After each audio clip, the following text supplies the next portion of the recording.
जळगाव शहरामध्ये महाविकास आघाडीच्या माध्यमातून जवळपास साऱ्याच जागांवर महाविकास आघाडीचे उमेदवार उभे आहे आणि त्यात तुतारी चिन्हावर या ठिकाणी 21 उमेदवार या ठिकाणी जळगाव शहरामध्ये उभे आहे. एकंदरीत जर चित्र पाहिलं तर महाराष्ट्रामध्ये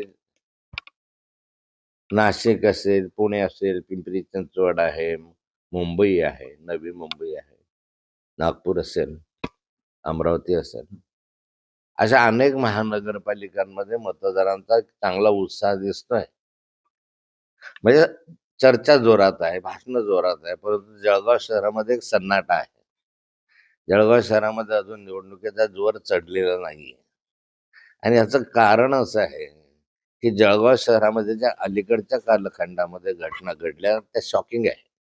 इथल्या नागरिकांच्या मनाच्या विरुद्ध ज्या घटना घडल्या, एक तर जे सत्ताधारी युती आहे, महायुती, या महायुतीने अनेक लोक असे पक्षामध्ये घेतले जे त्यांच्या विरोधामध्ये होते, कायम विरोधामध्ये राहिलेले सत्तेमधले ते लोक होते, कायम भाजप शिवसेना शिवाय घालणारे लोक होते आणि आज ते आपलेसे करून त्यांनाच तिकीट या ठिकाणी दिलेले दिसत आहे. म्हणजे स्वतःचे त्यांचे उमेदवार नाही आहे, पण बाहेरून उमेदवार घेतलेले दिसत आहे. दुसरं, या ठिकाणी ज्यांच्यावर मोठ्या प्रमाणावर गुंडागर्दीचे आरोप आहेत, चोरीचे आरोप आहे, बलात्काराचे आरोप आहेत, अशा स्वरूपाचे गुन्हेगार या ठिकाणी उमेदवार म्हणून उभ्या राहताना दिसत आहे. 307चे गुन्हेगार असतील, 324चे असतील, मोठ्या सिरियस गंभीर गुन्ह्यांच्या वाले उमेदवार या ठिकाणी महायुतीच्या माध्यमातून उभे दिसत आहे आणि गुन्हेगारांना संरक्षण या ठिकाणी दिलं जात आहे असं आहे.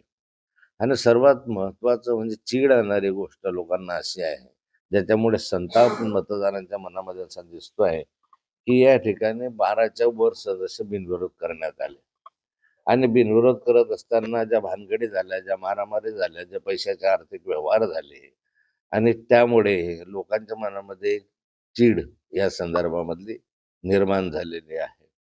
आणि अशा वातावरणामध्ये या शहराचा विकास ठप्प आहे. गेले अनेक वर्ष हे शहर हे भारतीय जनता पार्टीच्या ताब्यामध्ये होतं. प्रत्येक वेळी माननीय मुख्यमंत्री येतात, उपमुख्यमंत्री येतात, आश्वासन देतात. मागच्या वेळेस देवेंद्रजी फडणवीस 5 वर्षापूर्वी या ठिकाणी आले होते आणि त्यांनी आश्वासन दिलं होतं की जळगाव शहर आम्ही विकसित करणार आहोत, फार प्रचंड पैसा देणार आहोत, वगैरे वगैरे. पण 5 वर्षानंतर चित्र काय आहे शहराचं, तर त्याही पेक्षा खस्ता झालेलं आहे शहर दिसतं. रस्त्यांची दुरावस्था आहे, स्वच्छतेचा अभाव आहे, अनेक नागरी सुविधांचा अभाव या शहरामध्ये दिसतोय.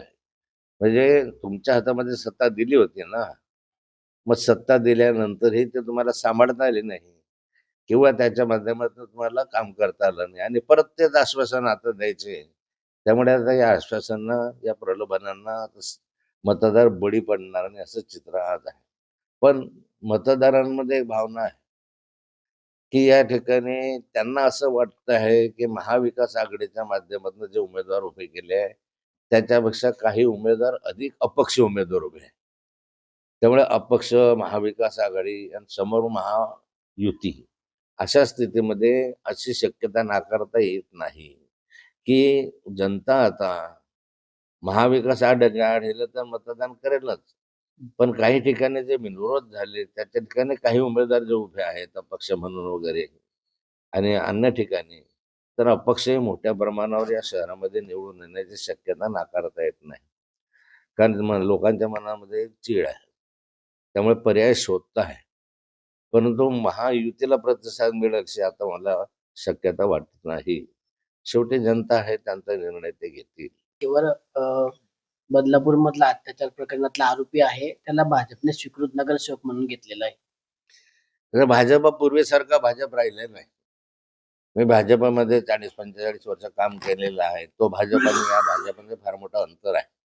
त्या ठिकाणी छोटा मोठा गुन्हा केला तरी त्याला म्हणायचे काय भाजपमधून त्याला बाहेर काढा, याला तिकीट देऊ नका. परंतु आता बलात्कार केलेल्या कार्यकर्त्याला सुद्धा त्या ठिकाणी स्वीकृत सदस्य म्हणून घेतलं जातं. ही भाजपची बदलती संस्कृती आहे. नाथाभाऊवर गुन्हा दाखल झाला अँटी करप्शनच्या माध्यमातून, हा याच्या संदर्भामध्ये पदाचा दुरुपयोग केला म्हणून एक त्या संदर्भामध्ये काय आहे ते माहित नाही. नुसता पदाचा दुरुपयोग केला किंवा काही केलं, चोरी नाही, उचक्का नाही, काही नाही, बदमाशी नाही, काही नाही, तरी नाथाबोला तिकीट नाकारलं. ती स्थिती आणि आताच्या स्थितीमध्ये फार अंतर आहे. आता मेरिट बदललेलं आहे भाजपचं. हो. यामध्ये बलात्कार करणारे, जो पाईप चोरी करणारे, मर्डर करणारे, अशा स्वरूपाचे ज्यांनी जास्तीत जास्त गुन्हे केले आहेत त्यांना तिकीट देण्याची प्रथा आता भारतीय जनता पार्टीत सुरू झालेली दिसते आहे. मग काय सांगणार तत्कालीन जे आपला पोलीस महासंचालक होते रश्मी शुक्ला यांनी एक अहवाल दिलेला आहे. त्या अहवालात त्यांनी असं म्हटलेलं आहे की तत्कालीन जे पोलीस महासंचालक होते पांडे यांनी जे आहे एका प्रकरणामध्ये एकनाथ शिंदे आणि देवेंद्र फडणवीस यांना गोवण्याचा प्रयत्न केलेला आहे, असा अहवाल त्यांनी दिलेला आहे. महाराष्ट्राच्या डीजी रश्मी शुक्ला आता निवृत्त झालेले आहे. निवृत्त झाल्यानंतर त्यांना हे बोल आता सुचलेले आहे. वास्तविक रश्मी शुक्ला आणि देवेंद्र फडणवीस हे ट्रू कॉलर आहे. एका नाण्याच्या दोन बाजू आहे.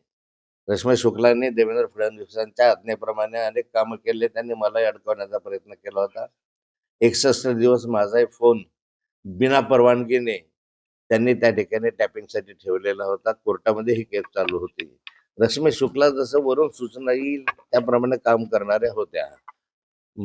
काय म्हणतात, हिज मास्टर्स व्हॉइस याप्रमाणे रश्मी शुक्लांनी आजपर्यंत त्या ठिकाणी काम केलेलं आहे. त्यामुळे रश्मी शुक्लांना या ठिकाणी बोलायचंच होतं तर पदावर असताना त्यांनी सांगायला पाहिजे होतं.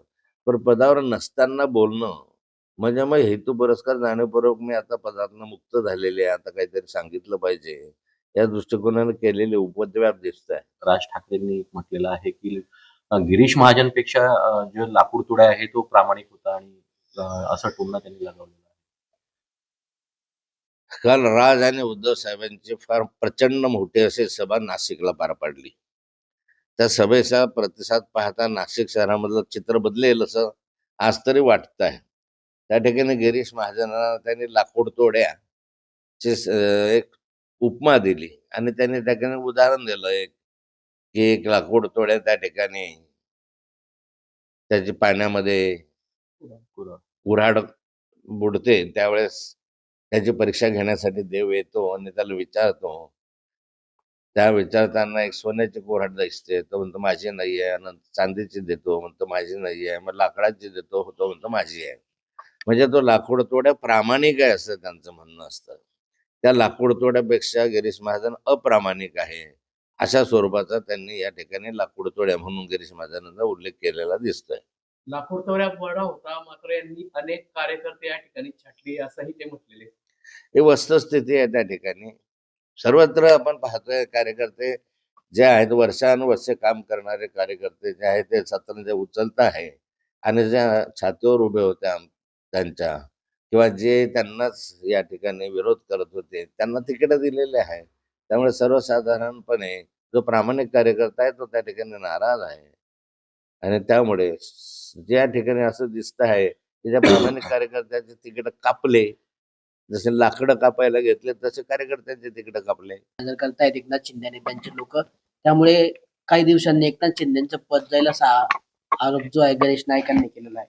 त्यांना तुरुंगात पण जावं लागेल असं ते म्हणतायत. महाराष्ट्राला या महानगरपालिकांच्या निवडणुकीच्या निमित्तानं एक चांगला तमाशा बघायला मिळतोय.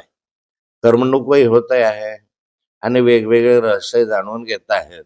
त्यामध्ये एकमेकांवर सत्ताधारी पक्षाचे आरोप बघायला अधिक गंमत वाटते. देवेंद्र फडणवीसांवर आरोप एकनाथ शिंदे करतायत, एकनाथ शिंदेवर आरोप देवेंद्र फडणवीस करतायत, अजितदादा सरकारवर टीका करतायत आणि सरकारमध्ये राहतायत. म्हणजे हा तर निर्लज्जपणाचा कळस आहे. तुम्ही एकमेकांच्या विरोधामध्ये इतक्या भानगडी करतात, इतके बोलतात आणि परत सत्तेसाठी जसं गुळाला मुंगळात चिकटून राहतो तसे तुम्ही राहतात. याचा काही अर्थ नाही आहे. या लोकांनी आता या ठिकाणी आपलं सगळंच सगळं जे ज्याला म्हणतोय हे की संस्कार संस्कृती सोडून दिलेले आहे.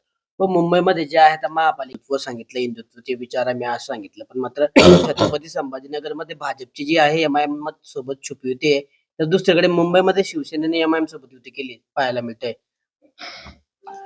मग असं सांगितलं की भारतीय जनता पार्टी आता पूर्वीसारखी राहिलेली नाही. सत्तेसाठी कुणाबरोबरही जाण्याची मानसिकता त्यांची दिसते. मग त्याला MIM असो का आणखी समाजवादी पक्ष असो, अनेक ठिकाणी अशा अभद्र युती भारतीय जनता पार्टीने केलेल्या दिसत आहे. संस्कारच सुटले, ध्येय सुटले, तत्व सुटले. अटलजींचं नाव गेलं, अडवाणींचं नाव गेलं. अनेक चांगल्यांनी हे भाजप घडवली. त्यांच्या विचाराच्या विरुद्ध आता हा प्रवाह दिसतोय. काल विष्णू बंगाळीने त्या महिलेने रोष जो व्यक्त केला भाऊ, हे नेमकं कशामुळे होतंय असं जळगावमध्ये असं वाटतंय तुम्हाला? ते काय असतं माहिती का, की जळगाव शहरामध्ये वर्षानुवर्षे काही घराण्यांमधले तेच नगरसेवक आहे. 6-6, 7-7 टर्म त्याच फॅमिलीमधले नगरसेवक आहे. आणि हे असताना विष्णू भंगाळे त्याला काही अपवाद नाहीये. हे असताना त्यानंतर विकास झालेला नाहीये. पाणी नाही, गटारी व्यवस्था नाही, नीट नाही. म्हणून मग काल जो प्रकार घडला की महिलांनी विष्णू भंगाळेला त्या ठिकाणी घेराव घातला आणि अत्यंत खालच्या स्तरावर त्यांचे अभद्र स्तरामध्ये त्यांची संभावना केली. अगदी सडक्या तोंडाचा कशाला आला इथे, इतके वर्ष तुम्ही काम करता, हे गटार बघा, हे पाणी बघा. हा संताप जो आहे जळगाव शहराच्या प्रत्येकाच्या मनातला संताप त्या महिलेच्या माध्यमातून बाहेर आला. त्यांची अमराठीचे मतं आहेत ते मिळवण्यासाठी अमराठीचे बाहेरचे लोक आहेत त्यांचे नेते त्यांना उतरवले. अशाच एका नेत्याने काल अण्णामलई जे आहेत त्यांनी असं वक्तव्य केलं त्या ठिकाणी मुंबईमध्ये की Bombay is not Maharashtra city असं त्यांनी म्हटलंय. त्याच्यामुळे आता संतापाची लाट उसळली की बॉम्बे हा महाराष्ट्राचा भाग नाही असं त्यांनी बोलून गेले ते अण्णामलई. नाही, अण्णामलईंना खरं या ठिकाणी मुंबई हा महाराष्ट्राचा भाग नाही असं म्हणण्याचा अधिकारच नाही. हे संतापजनक आहे.